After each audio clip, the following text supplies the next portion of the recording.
Hello, welcome to That Service Dog Show. I had a viewer ask for a few tips for training whenever it comes to scent work.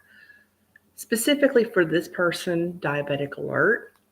This can be used for other conditions that would be used using scent work for training, such as epilepsy and stuff like that. Though with epilepsy, the main way that I did scent work usually probably wouldn't be used as helpful simply because when you're coming out of a seizure, you're not really thinking about getting that scent sample. And those who are around you, that's not going to be the first thing on their mind as well. And I am speaking from experience because while I do not have epilepsy, my husband does, and I grew up with a sister who had seizures as well. So yeah, my main way of doing diabetic alert would not be as conducive. However, my secondary way would. So I'll go ahead and get in on that. So as a diabetic, because before I had my weight loss surgery, I'm only 1 month out rather.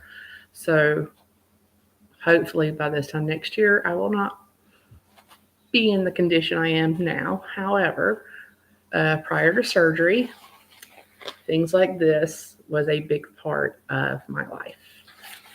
Um, Everybody who's diabetic knows how hard it is to maintain blood sugars and checking them. And now, fortunately, I did not have a Dexcom because by the time my sugar levels got that bad, I had already trained my first service dog for scent work to tell me when my blood sugars were too high or too low. And I'm going to show you how I did it. And then I'm also going to tell you an alternative way that you can do scent work that will be helpful for some of the other conditions where you may not want to stick something in your mouth right after you come out of it, or you may be a little disoriented. So that's not going to be the top priority for you at that time. So anyway, what I did whenever it came time where I'm like, you know what, my blood sugars are starting to get out of control. Sometimes having this was not exactly accessible, very handy. I've never been one that would carry a purse. Because, while a purse would be handy in carrying this, outside of the treat bag, which is not very big, that I have that barely holds a cell phone and the dog's treats, I usually don't carry anything, especially as my service dog got to the point where he did not require treating as often. So, what I would do while I was preparing to train, so this is before I actually start training my dog, I started to collect samples and I kept it in this little metal container that I then put in the freezer. So whenever I would check my blood sugar, I would write down I have a little sticky that says what my blood sugar levels were. For my high, I wanted my service dog to alert me to anything over 200. So that I would not get to that drunk feeling state. So this one is actually, it shows that my blood sugar was 215 whenever I took the spit sample.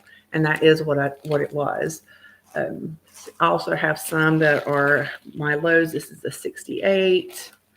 This one is a 77. I wanted my dog to alert me to anything below 80. He did begin to start to alert to around 90, which actually, kind of gave me a better chance of bringing it back up before it got back down too low.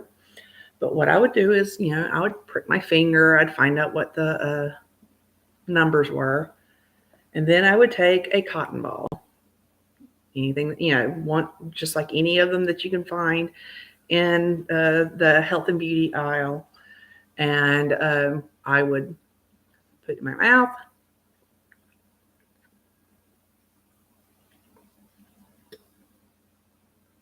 get a lot of spit on there.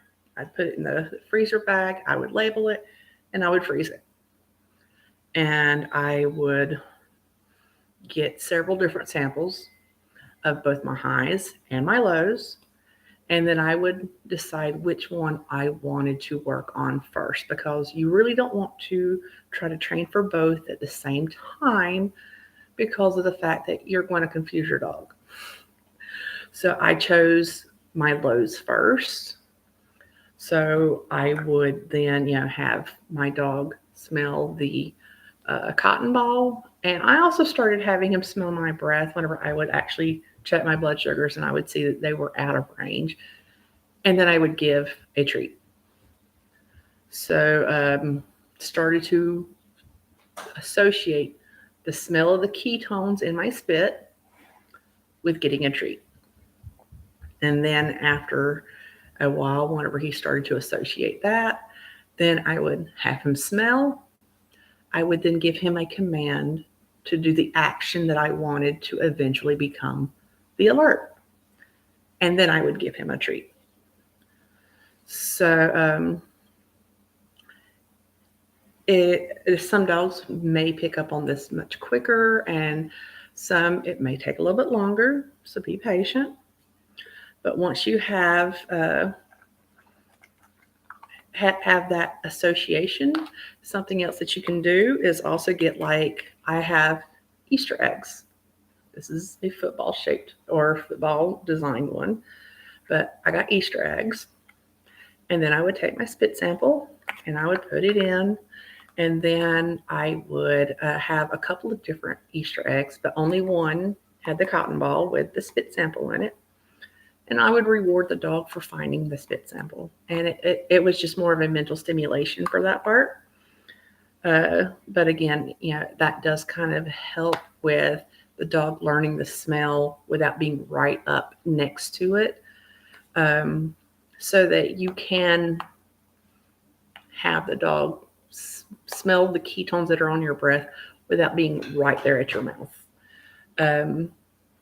Because that really is the goal. Because how many times are you going to be just bending over your dog's face and breathing on them? That's generally not what you do in just a normal setting whenever you're out and about.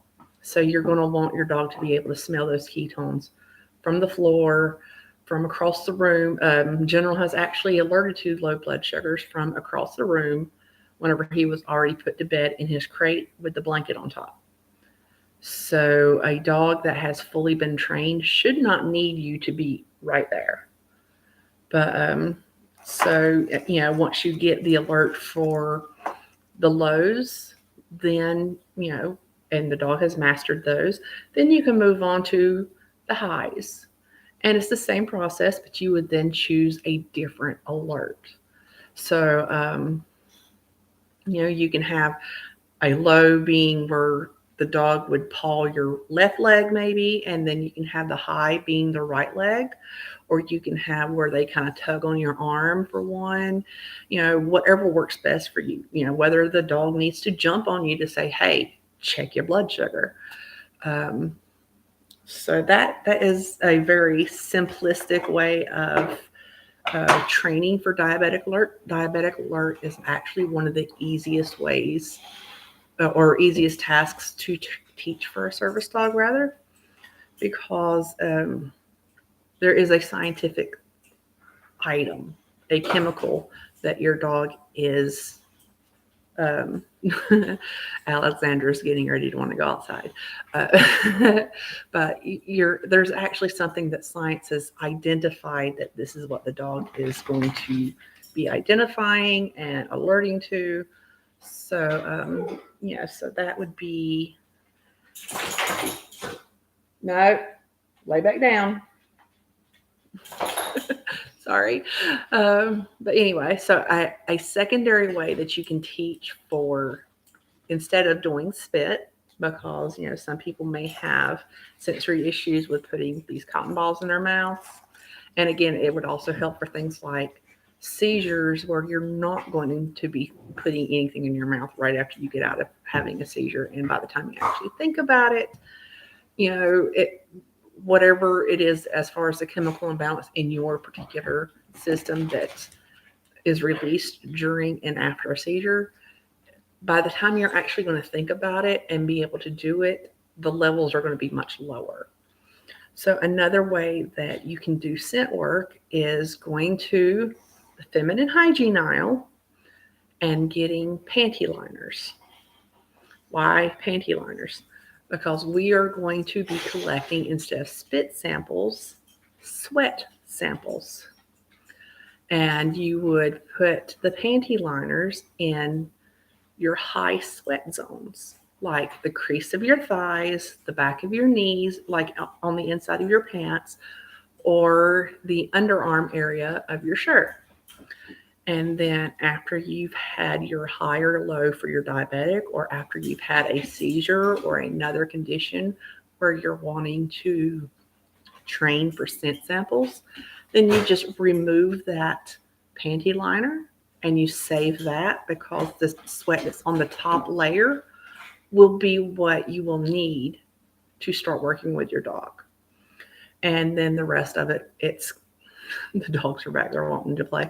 But the rest of the training goes very simple or similar to how you would do it with the cotton balls, having the dogs smell the sweat and then rewarding, and then associate that sweat with getting treats, and then having them smell, and then giving them the command for the alert that you're going to want to add to that. And so, like I said, it really works out well for those conditions where you're not going to be thinking, let me grab a cotton ball and grab a scent sample, whether it be something like POTS and, like I said, like seizures or even heart rate alerts. And again, not everybody can really handle the cotton ball, the sensory texture issues with it. So it just gives you a second way to collect a scent sample. So I hope I answered your question for the individual who did send us in. And I really hope that I can do some more of these shorter question and answer little segments in between the every other week podcast releases that I have scheduled. This upcoming Sunday, I have a handler who will be on that will be able to bring about her experiences as a service dog handler who is a minor.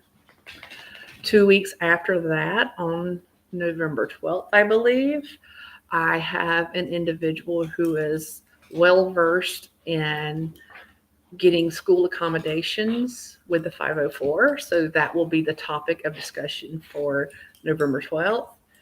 And tomorrow I have an interview lined up that will be released for the following